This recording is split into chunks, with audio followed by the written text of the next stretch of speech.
Hi friends, please subscribe to Amravati Media and press the bell icon for more latest updates. Raghurama మాట చంద్రబాబు వింటారా?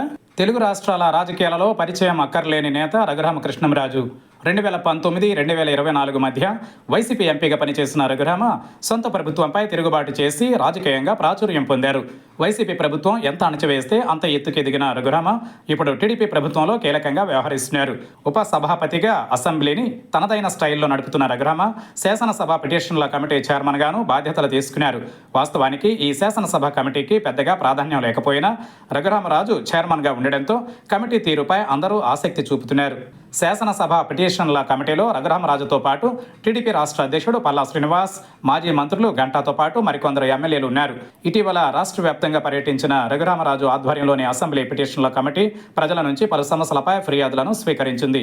వీటిని ప్రభుత్వం దృష్టికి తీసుకువెళ్లి న్యాయం చేయాల్సిన బాధ్యత కమిటీలోని శాసనసభ్యులపై ఉంది. కమిటీ చైర్మన్గా రఘురామ మరింత బాధ్యత తీసుకున్నట్లు చెబుతున్నారు. అయితే కొద్ది రోజుల క్రితం శాసనసభ హాలులో భేటీ అయిన రఘురామ కమిటీ ఓ కీలక సూచన చేసింది. రాష్ట్రంలోని 1.70 కోట్ల కుటుంబాలను ప్రభావితం చేసే ఆ సూచనను ప్రభుత్వం, ముఖ్యంగా సీఎం చంద్రబాబు పరిగణలోనికి తీసుకుంటారా లేదా అన్నదే చర్చకు దారితీస్తోంది. ప్రస్తుతం ఏపీలో 1.48 కోట్ల రేషన్ కార్డులు ఉన్నాయి. కార్డులు తీసుకున్న వారిలో ఎక్కువ మంది రేషన్ బియ్యం తీసుకోవడం లేదన్న విషయం రఘురామ కమిటీ దృష్టికి వచ్చింది. రేషన్ బియ్యం బదులు వారు బయట మార్కెట్లో లభించే సన్న బియ్యం వినియోగిస్తున్నట్లు చెబుతున్నారు. ఎక్కువ మంది రేషన్ బియ్యం వినియోగించుకోవడం వల్ల రేషన్ డిపోల వద్దే విక్రయిస్తున్నారని కమిటీ గుర్తించింది. దీనివల్ల అక్రమ రవాణాకు ఆస్కారం కల్పించినట్లవుతుందని చెబుతున్నారు. అయితే రేషన్ బియ్యం అవసరం లేకపోయినా కార్డు తీసుకోవడానికి ఎన్టీఆర్ వైద్య సేవ కార్డుకు రేషన్ కార్డుకు లింక్ ఉండటమేనని రఘురామ కమిటీ గుర్తించింది. ఈ పరిస్థితి నివారించి అక్రమ రవాణాకు అడ్డుకట్ట వేయాలంటే రేషన్ కార్డు, ఎన్టీఆర్ వైద్య సేవ కార్డుకు ఉన్న లింక్ తొలగించాలని ప్రభుత్వానికి సూచించాలని రఘురామరాజు నిర్ణయించారు. రేషన్ కార్డుతో సంబంధం లేకుండా ఎన్టీఆర్ వైద్య సేవ కార్డులు మంజూరు చేయడం వల్ల రేషన్ వినియోగించని కార్డులను వెనక్కి తీసుకోవచ్చని, ఫలితంగా ప్రభుత్వానికి సుమారు 2,000 కోట్లు ఆదా అవుతుందని రఘురామరాజు చెబుతున్నారు.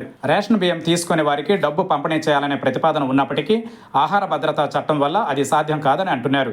దీనివల్ల రేషన్ సరుకులు అవసరం లేని వారికి కూడా ఉచిత వైద్యంపై భరోసా కల్పిస్తే రేషన్ కార్డులు తగ్గించి ప్రభుత్వ ధనం ఆదా చేయొచ్చని ప్రతిపాదనపై ఎక్కువ మంది ఆసక్తి చూపుతున్నారు.